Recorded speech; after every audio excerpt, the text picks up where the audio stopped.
Je m'appelle Carlos Koplowitz, j'ai dû faire face à l'aliénation parentale durant 10 ans. Je vais vous parler dans cette vidéo des 12 pistes pour faire face à l'aliénation parentale. L'aliénation parentale est lorsqu'un parent influence son enfant contre l'autre parent afin de créer chez lui une désaffection injustifiée.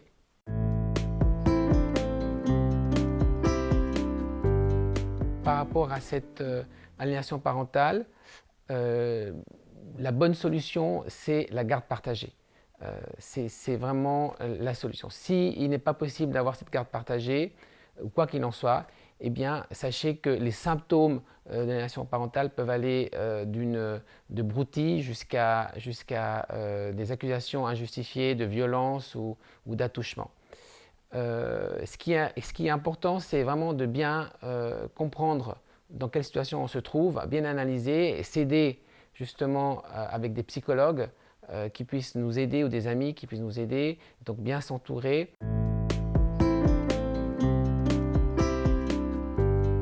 Avant de se lancer dans une bataille d'aliénation parentale, je vous recommande vraiment de tout faire pour faire en sorte qu'il y ait une médiation.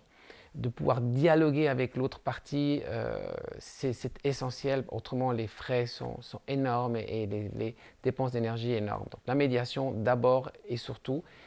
Et après, bien entendu, la bataille s'il n'y a pas d'autre chose.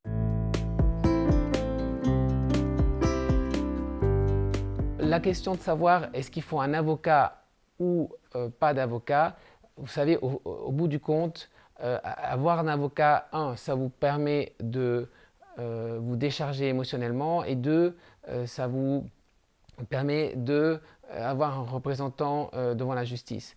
Maintenant, au niveau des résultats purs et durs, avec un avocat ou sans avocat, en principe, on arrive quasiment au même résultat.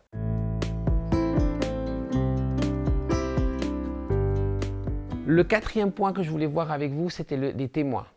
Si vous êtes dans une situation d'aliénation parentale, je vous recommande toujours d'avoir des témoins lorsque vous avez des visites avec les enfants, de manière à toujours avoir un témoin qui puisse dire que les choses se passent correctement. Je sais que c'est lourd, mais c'est un point très important.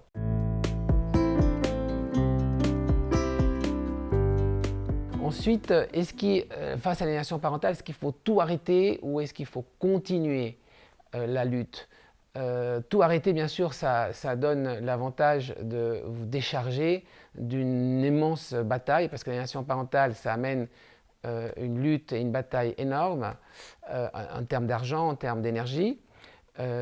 Continuer, c'est jouer son rôle de père, c'est vouloir, disons, se responsabiliser par rapport à l'enfant.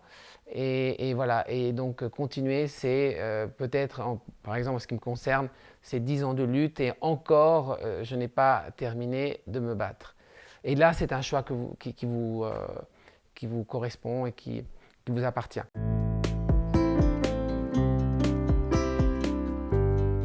Très important, quoi qu'il en soit, dans une relation parentale, restez toujours en contact. Envoyez toujours des lettres, essayez toujours de faire en sorte de rester en contact avec l'enfant. C'est très important. Même dans les situations les plus compliquées, restez en contact.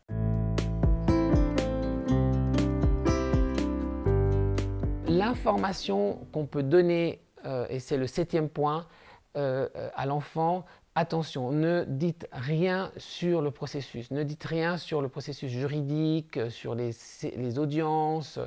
Très important de maintenir l'enfant protégé, ne rien lui dire, c'est vraiment le protéger.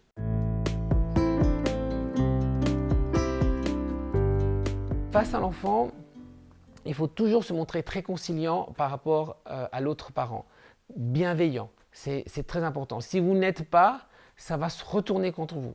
Donc c'est très important. Même si l'autre parent est, on va dire, malveillant, c'est très important de toujours rester bienveillant par rapport à l'autre parent. Je sais que c'est très difficile, mais c'est un must parce que l'enfant, si vous ne faites pas comme cela, va ensuite être dans un conflit de loyauté et ça va lui compliquer beaucoup la tâche. Donc, cherchez à expliquer ce que vous avez fait de bien, mais n'essayez pas d'être malveillant par rapport à l'autre parent.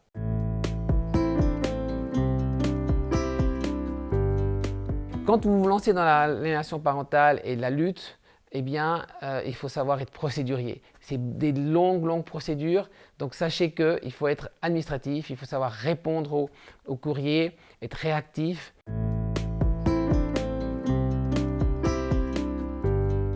Dixième point, justement, c'est d'être réactif au courrier, avoir l'esprit de synthèse, c'est très important. Le grand point qu'on constate souvent chez les personnes qui doivent lutter contre l'aliénation parentale, c'est qu'ils font des lettres interminables.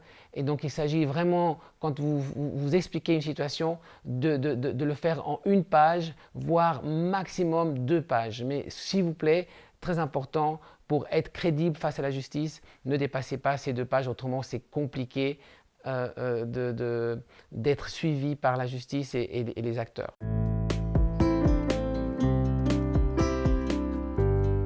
L'autre élément important, c'est l'émotionnel. Attention, faites attention dans les audiences ou lorsque vous discutez avec l'autre parent, de ne pas vous laisser aller à l'émotionnel. Ça peut se retourner contre vous. Faites attention donc dans les messages d'être vraiment le plus concis possible, car tout ce que vous diriez par SMS, par message téléphone ou par message courriel, etc., pourra se retourner contre vous. Donc maîtrisez absolument vos émotions, autrement c'est un point négatif.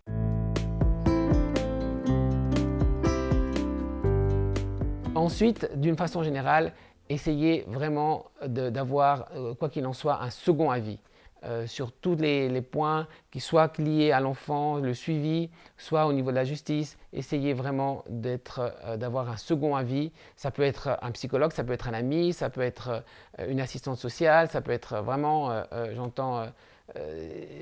voilà, le second avis est très important.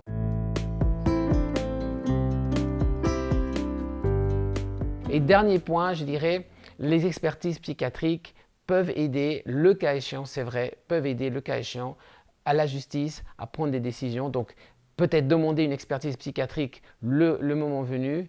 Ces expertises psychiatriques peuvent non seulement vous aider, vous, à mieux comprendre la situation, mais également, plus tard, à faire comprendre la situation à votre enfant. Donc ces expertises, en tout cas en ce qui me concerne, j'en ai eu 3 expertises psychiatriques qui étaient liées justement à ma fille, à la mère de ma fille et à moi-même. Eh bien, elles ont été toutes instructives. Voilà, j'espère que vous avez apprécié cette vidéo et je vous donne rendez-vous à la prochaine vidéo sur ce sujet d'aliénation parentale. Merci.